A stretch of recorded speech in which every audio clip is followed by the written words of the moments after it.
poche realtà locali o dei paesi hanno la possibilità di avere un monte come il nostro e una pista da sci così importante che è la pista di Prampero.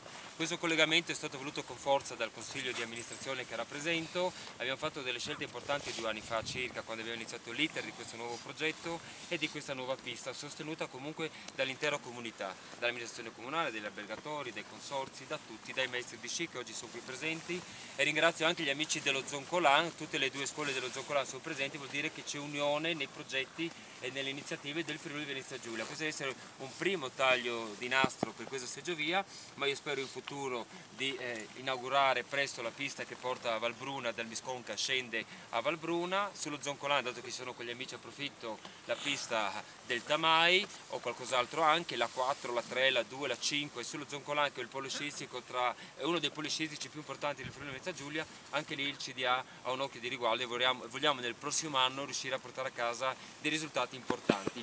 Quindi questa è la politica del fare, che a volte però dà fastidio, no? In questi giorni si parla, c'è un po' di malcontento di qualcuno, forse di uno su tutta la comunità, che vuole mettere in difficoltà l'operato di questa politica del fare.